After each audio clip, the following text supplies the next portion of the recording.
would say it cannot be more public. We're talking about the investment tax credit. It's a tax credit.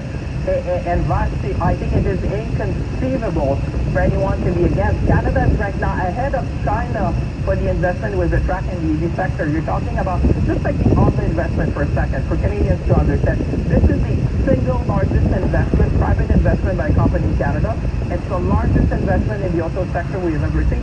And it's the largest investment by Honda Motor Company in its 75 years history. Every country in the world would be rejoicing. This is about us being ambitious as a country and we're winning. It's also about transparency. I did a tally of the amount of money that your government, taxpayer money that your government has invested, $25.5 billion. I understand the point that you're making about the long-term impact on economic growth, but when you boil it down to numbers, $5 billion of investment between yourself and the government of Ontario, when the Honda dealer is concerned, resulting in 1,000 permanent jobs. That's $5 million a job. I think Canadians just want to know, what kind of conditions have you secured in response? Will they be long-term union-paying jobs?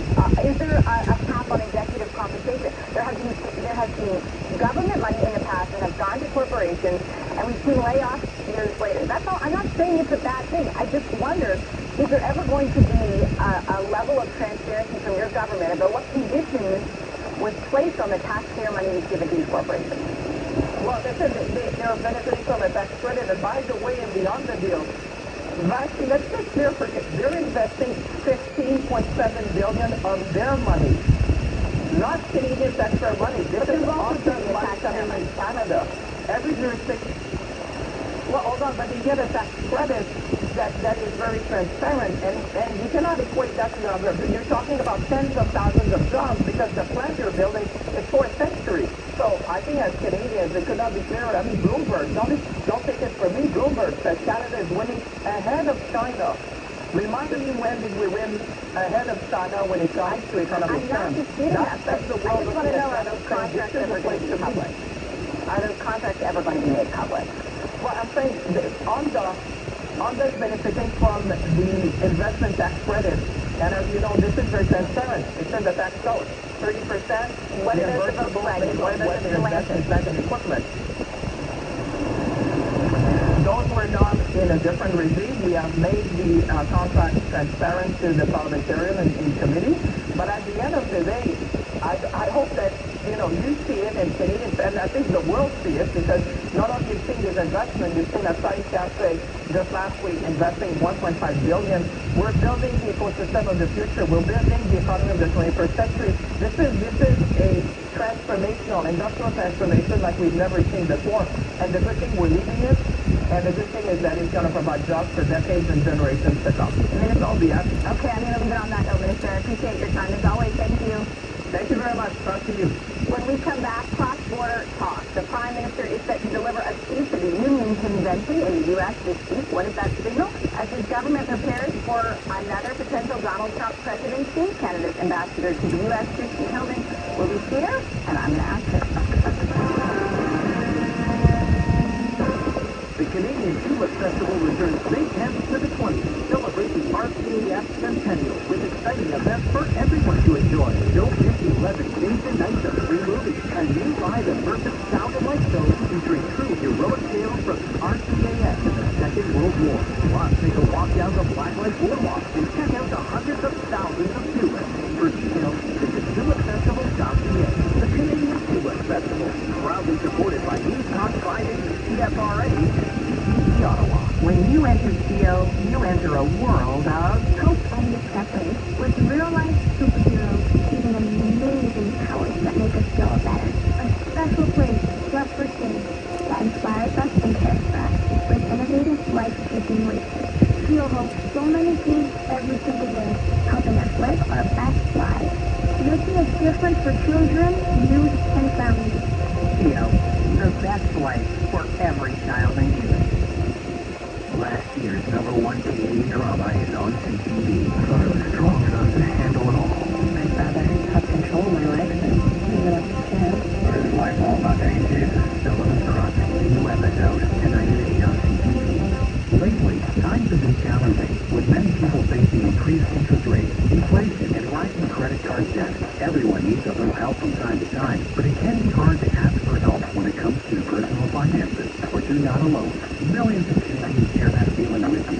500,000 Canadians have found help with their debt, and so can you. With Consolidated Credit Counseling Services of Canada, they are one of the largest non-profit credit counseling organizations in the country, with an A+ rating from the Better Business Bureau. They can help you consolidate your bills into one affordable payment, minimize your interest rate, and get you out of debt fast. No matter how much you owe, you don't need to do this alone. To get help, call 1-800-318-1940. That's 1-800-318-1940. Let Consolidated Credit get you back to a debt-free life. Call 1-800-318-1940. Call toll-free today for a free consultation. 1-800-318-1940. Ontario license number 4705786. With the 2024 Ford Bronco and Bronco Sport, two rugged SUVs that are built for the wild outdoors, you're playing in a whole new sandbox.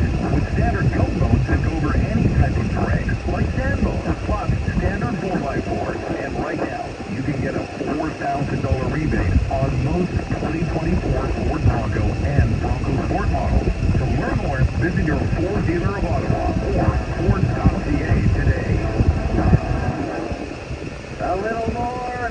A little more. Parking should be simple. Good. A little more. Quickly submitting and tracking a claim on the Ballard Direct app actually is simple. A little less. Ballard Direct. Insurance simplified. Walmart is the #1 place to save on groceries. Save 35 cents on fresh corn, on now for only 32 cents each. Or save $3.13 on a 1-pound pack of fresh strawberries, now only $1.84 at Walmart. Prime Minister Justin Trudeau is set to deliver a speech to one of the biggest unions in North America this week. On Tuesday, he'll speak at the Service Employees International Union North American Convention in Philadelphia to promote Canada-U.S. relations and trade.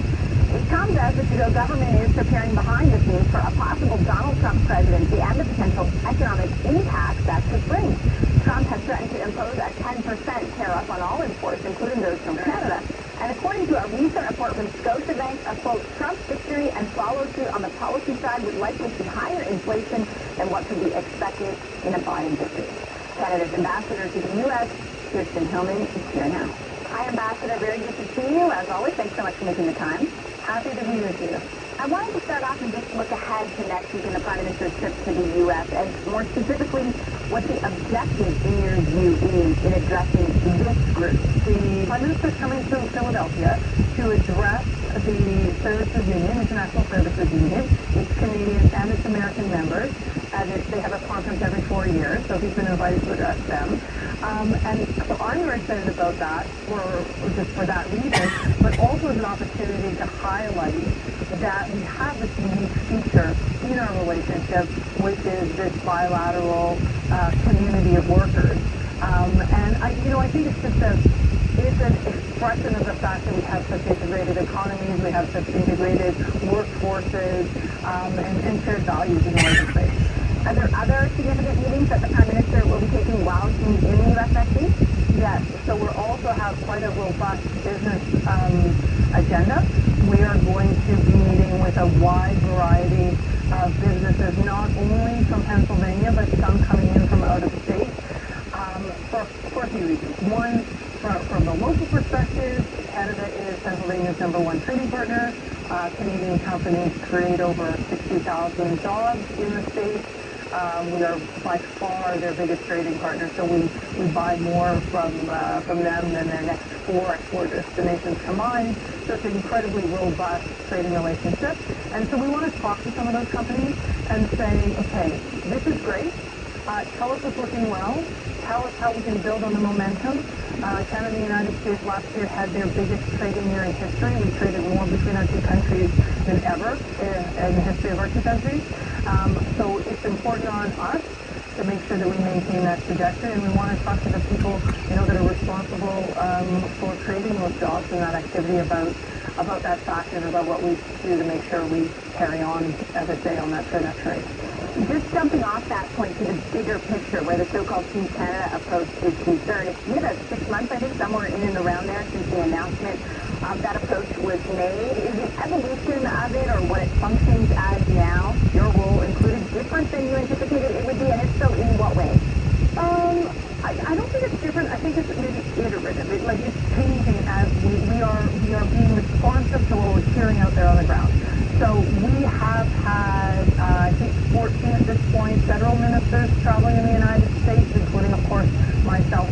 campaign and Minister Ng, who are the co-leads.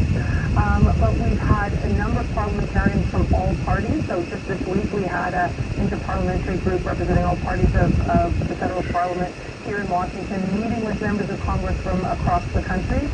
We've had, I think, 5 premiers in the U.S. since this started. All sorts of business delegations coming to not obviously just to Washington, but all across the U.S. So I think that, one, we're quite happy with the diversity of outreach that is happening across the country. We still have some work to do there, and we're mapping this out. Other parts of the country we haven't quite gotten into as much as we'd like to yet. We're working on that over the next coming months.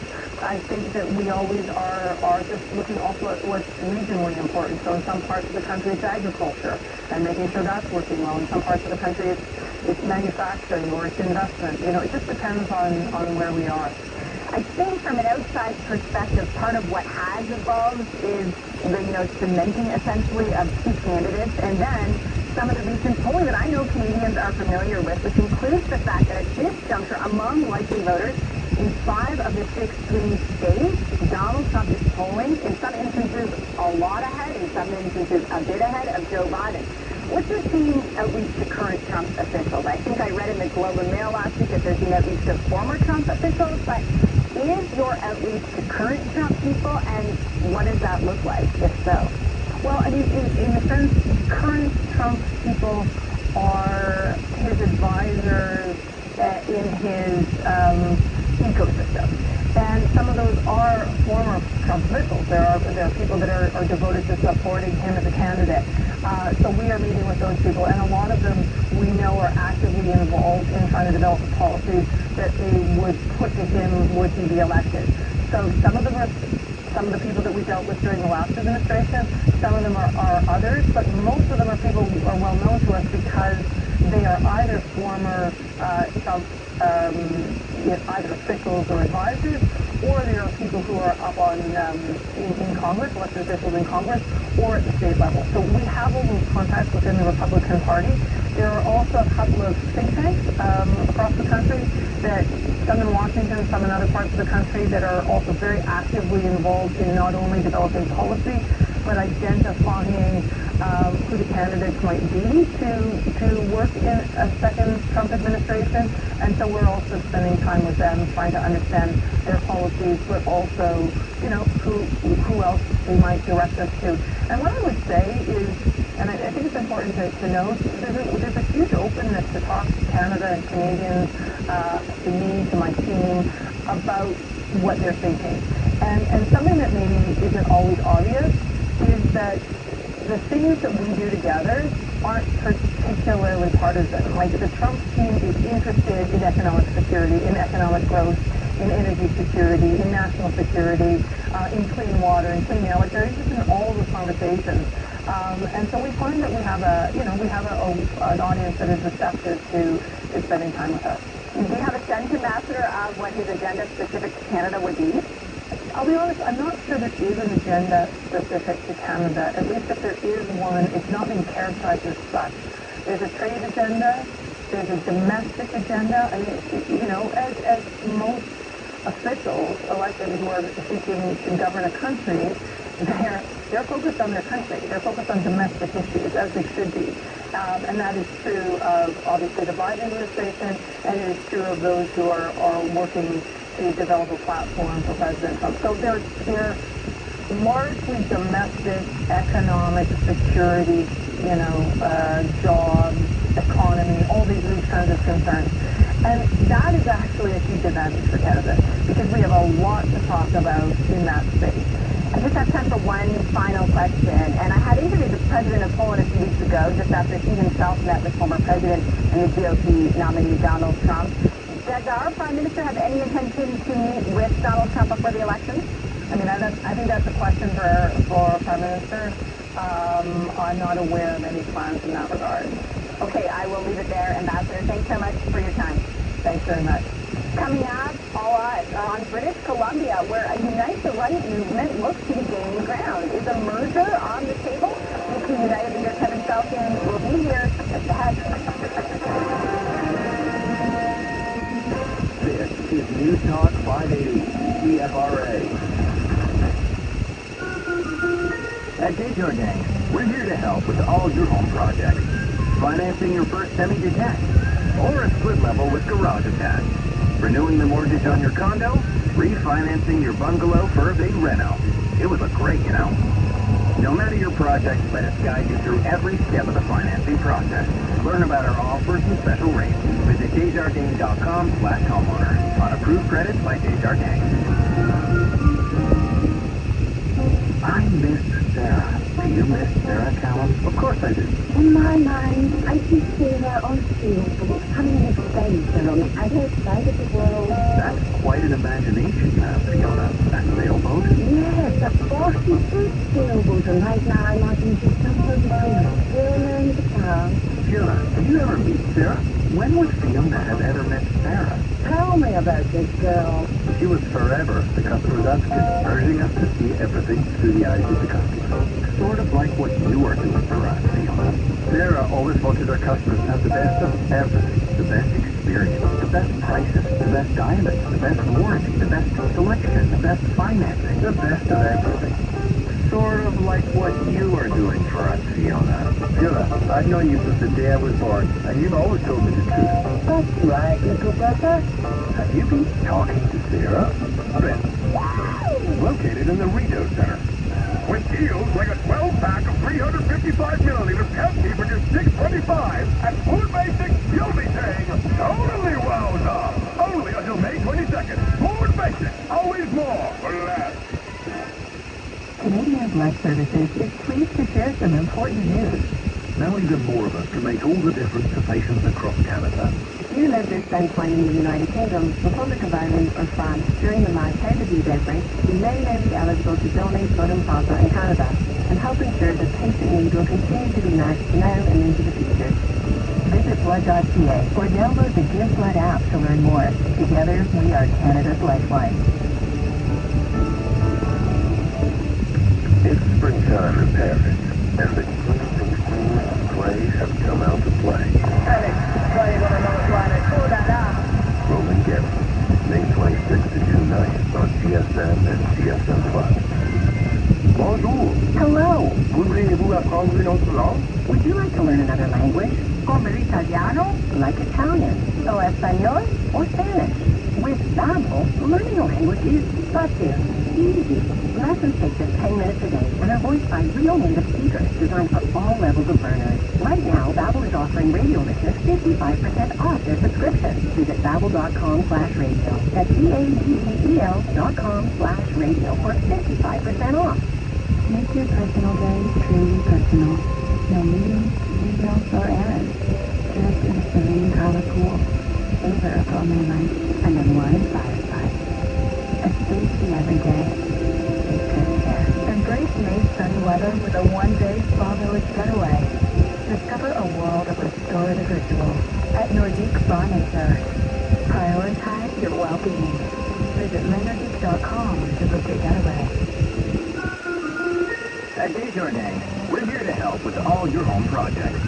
Financing your first semi-detached or a split level with garage attached. Renewing the mortgage on your condo, refinancing your bungalow for a big reno. It would look great, you know. No matter your project, let us guide you through every step of the financing process. Learn about our offers and special rates. Visit Desjardins.com/homeowner. On approved credits by Desjardins. This spring with Centplast, buy more, save more. Centplast offers you exceptional discounts. The more you buy, the more you save, with reductions of up to 11%. And that's not all. Centplast is a product tested and recommended by Protégez-Vous, a guarantee of quality and trust. Take advantage today and get up to 11%. Offer ends June 15th. Centplast, windows and doors. Details in store at centplast.com. They need a break, for God's sake. And that's why common sense conservatives are calling for an end to gas and diesel taxes from Victoria Day till Labor Day to give Canadians a summer break. I understand. But the Conservatives have made this a challenging conversation because they're busy axing the facts. That back and forth between Prime Minister Justin Trudeau and Conservative leader Pierre Poilievre could be a preview of what's to come this week when MPs return to Parliament Hill for the final stretch of the House of Commons sitting. There's still lots of legislation on the agenda to, in some cases, introduce and others pass, from the proposed capital gains tax increase to pharmacare. So what should each party priority be before the summer barbecue season begins? Our Sunday strategy session is here. To answer that question, Kathleen Mount is the former Director of Communications for the late Jack Lindsay. Corey tonight was Ontario Premier Doug Ford's campaign manager and former Director of Communications for Prime Minister Stephen Harper. And Scott Reid is former Communications Director to Prime Minister Paul Martin. Hi, everybody. Great to see you on this Sunday. Scott, I'll start with you. How much of an indication do you think those two clips are of what's to come? Probably pretty high, but I think there's some adjustment needed on the part of the Prime Minister. If I'm Poilievre, I love those two clips. It's 100% of me using my slogan and 70% of the Prime Minister using my slogan. What's not to love? I don't think that's the right attack. Not to be borrowing your slogan, borrowing the slogan, I should say, of your opponent. I think the Prime Minister's got to come up in this next week. Don't get distracted with the legislative calendar of the House of Commons. Find what you've not yet found. Particularly last week when the Prime Minister was giving a different news conference on a different topic and a different attack on Poilievre every single day. Find what you have not found yet. A pointed, focused attack on Poilievre. Something that actually will make voters rethink their potential support for Poilievre. Something that connects with people as they think about reaching into their pockets with gas and groceries. Act the fact that it's political sophistry. It doesn't connect with real people. So I would find the wound that really sting Poilievre, and I would pound away on that. That's what they should do this coming week. That's what they should do all summer. It does seem that they have focused in, Corey, on not a specific critique of Poilievre, but the concept that they will be critiquing him more constantly. If that makes sense, right? Like that is clearly what they've come across over the past few weeks. Yeah, well, I largely agree with what Scott had to say, but what was missing from his answer is, okay, so what is that attack that's going to resonate? Because I feel they haven't found it yet. And, I agree they need to hone in on something substantive that actually touches voters' lives in a meaningful way. They haven't done that. So what you're seeing in the clips is the Poilievre is laser-like focused and continues to be on working people and how what the government's doing is negatively affecting their life, be it around the carbon tax or other measures. So, Poilievre, put it simply, is making it about the voter. And I think the Prime Minister is making a very obscure point about politics and about, facts. I don't know, but like there isn't, the attack is missing a core of substance that actually resonates with people, and it's unclear what that attack would be. They've tried on a lot of different lines, and they've yet to seem to land on one that they're going to stick with. Do they need something very specific in your view, Kathleen, or is it possibly effective to chip away in different ways at the perception of Poilievre, to try and define him on a myriad of different fronts in order to create doubt that they have done successfully with previous Conservatives? Well, what I can say for sure is I think that the Prime Minister going as hard at Poilievre as he is not actually going to change the dialogue, much like Scott said. He's going to attack. How's that going to change? What we have right now is two leaders, both Mr. Poilievre and Mr. Trudeau, who are mudslinging, who are calling each other, whether it's extremist or racist. And I think that that kind of divisiveness actually opens up opportunity for Jagmeet Singh to say, hey, it's not just Coke and Pepsi, it's not just McDonald's and Burger King. You have another choice over here. And while the Conservatives are trying to block all the kinds of legislation in the House, which is like, you're allowed to vote against legislation you don't like. They could vote against pharmacare if they don't want it, but the actually are trying to block it from even coming into the House. They've actually become kind of like the English Canada's version of the bloc québécois. They're just going to block everything. And so I think there's an opportunity for Singh to actually get out there and say, hey, we can make Ottawa work for you. So there's lots going on, but there's only 24 days left in the House. So not a lot of time to move on this legislation. And where I would disagree with Scott is that some of this legislation is really important and needs to move through quickly, like the pharmacare bill. Do you think from a political perspective what the government does in the House is important to the message that they can land or might not be able to land in the summer, Scott? Only insofar as that they build up a broader narrative of what's going on. I don't think that selling the fine points of pharmacare or other legislative actions, I don't really think that stuff is tracking. I don't think that people hear it, and I don't necessarily think it has enough resonance and acceptance on the part of Canadians to change the voting outlook. So instead, I think, I'll take up Corey's challenge. What I'd be counting on is, look, cuts and constant conflict. That's what you're going to get out of Poilievre. It's going to be cuts and constant conflict. Don't point out to people, as the Liberals often do, that, oh, well, he hasn't said where he stands on this.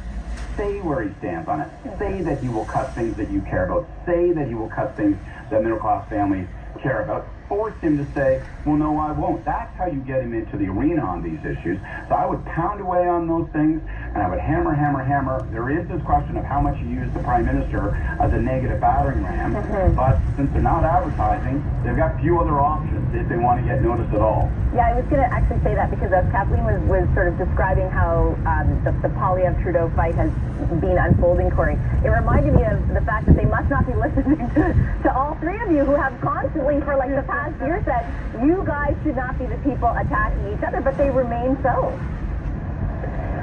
Yeah, it comes with the downside, but I've been watching with interest some of the research around perception of these two leaders, and the reality is neither one of them are loved. It's just that Trudeau has worn out his welcome on a whole range of issues, beyond the personal style of how he presents himself. So, at the end of the day, it's a major issue advantage for the Conservatives because they're, landing punches around affordability, which is the top topic for voters out there. And the Prime Minister, it's been more, sort of more of a personal attack line without the substance as to what that is. I think the line that Scott suggested would be a good one for them. I think that's probably where they have to go. I'm just not sure it's enough. I'm not sure it's enough to get them out of the hole that they've dug for themselves around carbon tax in particular. Yeah, that's the multi-million whatever question. Yeah, going into the election, Kathleen, last week. Yeah, I guess I think Corey brought up the issue of the polling, and there was some interesting polling from Nanos this week that actually said that Pierre Poilievre's negatives are going up. 6 in 10 Canadians are angry or disgusted with him. And don't get me wrong, they're higher for Trudeau, for sure. But I think that is an inherent risk for Mr. Poilievre, that it could turn in, the point I was trying to make earlier about Coke and Pepsi is now just McDonald's or Burger King. There are other options out there, and if the voters out there are saying, oh, we don't like any of you, there's a possibility for a third party to move up the middle. Although Angus Reid says that apathy was directed all across the map. But the negatives are higher for two of them. If you're saying it's a choice between Coke and Pepsi, what the NDP are putting on offer is some sort of like Fanta. Noxious. It's a noxious orange and green smoothie that is bitter, and there's no sign that anyone is lining up to buy that drink right now. In fact, you're continuing to see the NDP slide backwards in the polls. So, I think for all the criticism that we're giving to the Liberals, there's a lot there for the NDP. They are going nowhere fast except further back in the polls. Hope springs eternal. I have to leave it there, story on this beautiful summer day. Thanks everybody. Thanks to our Sunday strategy session, Corey Chennack, Scott Reid, and Kathleen Monk. When we come back today, leadership on the line. How critical could these final weeks in the House of Commons be for the Prime Minister and his leadership of the Liberal Party? The Scrum with thoughts by Sherelle Evelyn, and David Coletto is here next. News Talk 580 CFRA is Ottawa's home for live local breaking news, weather, and traffic. Right off the top here, we have some breaking news to start with. Up to the minute weather. Taking a look at our skies this morning, we have some active weather on the way. Always watching traffic in the city and on the highways. Things are smooth sailing on the Queensway as you make your way across the city right now. On air and always streaming on the iHeartRadio app. News Talk 580 CFRA. Live local breaking news, weather, and traffic. I drove my wife to the hospital in this car the day my daughter was born. This van took our family on some of the best And worst road trips. Every vehicle holds memories, which makes saying goodbye tough. Give your car a legacy to remember. Donate it to Kidney Car. Your donation will help Canadians living with kidney disease, and that's a memory you can cherish. Kidney Car offers fast, free towing, plus a minimum tax receipt of $700. Donate at kidneycar.ca. Hey, Turkey, I'm talking to you, Turkey. Who, me? The things you can say when you order Subway 6-inch turkey sub for only $4.99, you turkey. I feel like you might be talking A to... delicious classic sub that you top the way you love, and the excuse to say, what a turkey. Again, feels like... Of all the turkeys out there, you're a beaut. Oh, that's nice. Talk into the sub, Brian. Subway 6-inch turkey sub for only $4.99. Only at Subway? Yes way. Price of participation maintenance, extra tax and delivery addition. Expires June 23rd, you turkey. Getting quality employees to fill positions in your company is essential, but finding those people can be a major hassle, unless you use ZipRecruiter. ZipRecruiter makes finding quality people a breeze. ZipRecruiter's advanced technology identifies candidates with the right skills, sends you great matches, then you can easily invite them to apply. 4 out of 5 employers who post on ZipRecruiter get a quality candidate within the first day. See for yourself. Go to ZipRecruiter.ca/free to try ZipRecruiter for free. That's ZipRecruiter.ca/free. When's the last time your home had an AC checkup? Just like taking your car for regular maintenance, a home air conditioning tune-up helps ensure your system operates reliably and efficiently all summer long. The best news? Cool Saver from Save On Energy will help cover your costs. In select areas of Ottawa, you could get up to $200 for an AC tune-up, $330 towards a central AC replacement, $350 off a pool pump, and more. See details at saveonenergy.ca/coolsaver. Terms and conditions apply. Let Metro help you savor all the long weekend flavors. Like Platinum Grill Angus Top Sirloin Steak Value Pack for just $6.88 per pound till May 22nd. Get everything you need to savor the long weekend at your local Metro or online at metro.ca. Life will be a struggle for Zoe. Zoe will not apply to post-secondary school because Zoe might not finish high school. Because Zoe can barely concentrate in grade school. Because every day Zoe goes to school. Zoe is hungry. Help keep food banks full. $16 donated to Feed Ontario can provide breakfast for a hungry child for 1 month. Learn how you can help at feedontariotogether.ca. When it comes to your backyard, don't leave anything to chance. Whether you're looking to create the perfect aesthetic or add a little privacy, rely on Fencescape to transform your property with high-quality fencing solutions. We design, we install. Fencescape does it all. PVC, wood, or ornamental. Fencescape experts use high-quality materials, delivering warranty-backed fence installations and no interest, no payment for 6 months when you book in May. Find out what you need for your next project today. Fencescape.ca. The weekend is finally here. It's Friday. Then suddenly, Becky walks in shouting, "Happy Thursday, y'all." Happy what? Oh, Becky. At Sell Vacations, we can't change the day of the week, but with unbelievable deals on all-inclusive sun destinations, we can make every day feel like a Friday. For vacation deals that have all the right feels, book with our travel experts or at SellVacations.com. It's spring at Centennial Glass. Time to start opening your windows again and letting the fresh air in. If you've got a broken handle, screen, or window part, chances are Centennial has it in stock. Stop by our friendly showroom, open 6 days a week, and drop off your screens, fireplace glass, broken mirror, or glass for replacement. Browse custom showers, mirrors, closet doors, window parts and hardware, and more. Centennial Glass and Window. CentennialGlass.com. Centennial Glass and Window is your go-to place. Welcome back to Question Period. The final weeks before the House of Commons rises for the summer could be a crucial time for Prime Minister Justin Trudeau, who has now lagged in the polls for more than a year and substantially so since early fall. When asked a few days ago by the Globe and Mail's Laura Stone about his waning popularity, here's what he had to say. I think the public might be looking at you and your position right now and thinking, for the good of the Liberal Party, why is he staying on? Thank you for your concern, Laura. I know there are lots of folks in Ottawa thinking about process. I'm focused on results for Canadians. Here to unpack that question of leadership is the Scrum. Robert Fife is the Ottawa Bureau Chief for the Globe and Mail. David Coletto is the CEO of Abacus Data. And Sherelle Evelyn is the Managing Editor of the Hill Times. Hi, everybody. Nice to see you. Sherelle, I'll start with you on this question. It's funny, Laura's question was one of the first times. I mean, everyone here has been talking about it for a long time, but it was directly put to the Prime Minister. What did you think of how he responded? I think he responded more or less how you'd come to expect him to respond, in a way. Like, yes, he was a little bit snarky about it, but at the same time, he's been asked, or the rumors have been there. Remember when Senator Percy Downs, made a lot of noise about him, and then he said, and he was kind of like, who is he?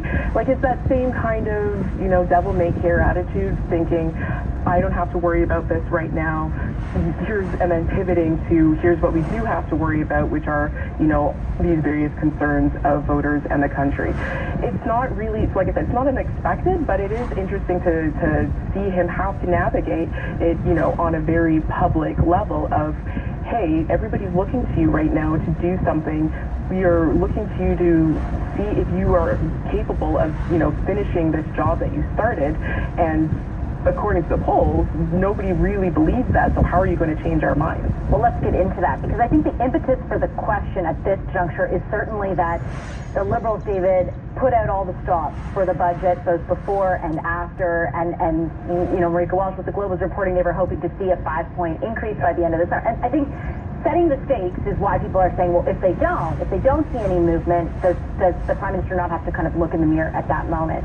What are you seeing right now as you survey Canadians about the state of that? Well, I think we're seeing what almost every pollster is seeing, which is the budget and anything that's come after or before has done nothing to change the landscape. Most Canadians want a change in government. Most don't like the Prime Minister, and the Conservatives have about a 20-point lead. Now, we just finished a survey that I was tweeting about in the last few days that suggests maybe young Canadians under 30 may be warming back up to the Liberals.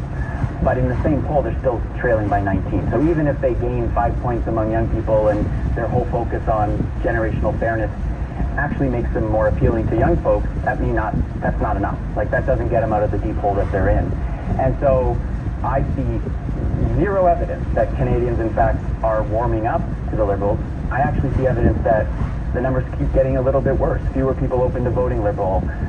People kind of digging in on their sense that the Prime Minister is the problem, and they won't be able to look past it, perhaps until and if he's not the leader and the Prime Minister anymore. Bob, you've covered a lot of these moments where, someone's been in office for a while and the question starts being asked about whether they'll remain as leader of the party. What's your sense of where that is right now? Well, the Liberals are really, really in trouble when they bring out all of their attack,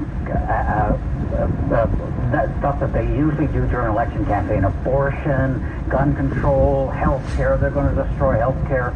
All of these issues they're now bringing out now. They're saying, if Poilievre gets elected, he's going to use the notwithstanding clause, and we're going to outlaw abortion. That health care is going to be in danger. And by the way, he's also white supremacist. That is the kind of stuff that they've been trying for the last 3 weeks.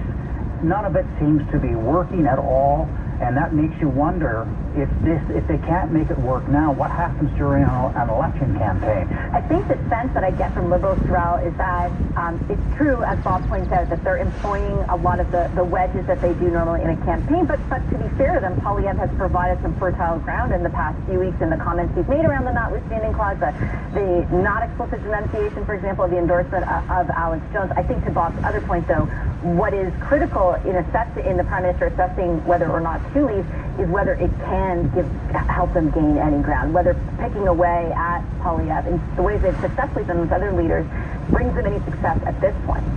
Yeah, and you have to think that they do see some value in that, or they wouldn't keep doing it, because it has worked against previous leaders. They were able to really wedge some of them, like Aaron O'Toole and Andrew Scheer and Conservative leaders in the past couple of elections, and they, it's been taking them a while. When Pierre Poilievre was first elected as the Conservative leader, and then they gave him a pretty long runway, and they didn't do that thing of where they went out to define him. They let him define himself. He's defined himself at this point, I think, to a fairly significant degree, and now they're kind of playing catch-up and trying to paint him as the boogeyman. And of course, the NDP are also doing the same thing, because they're also seeing their fight not necessarily against the Liberals, but they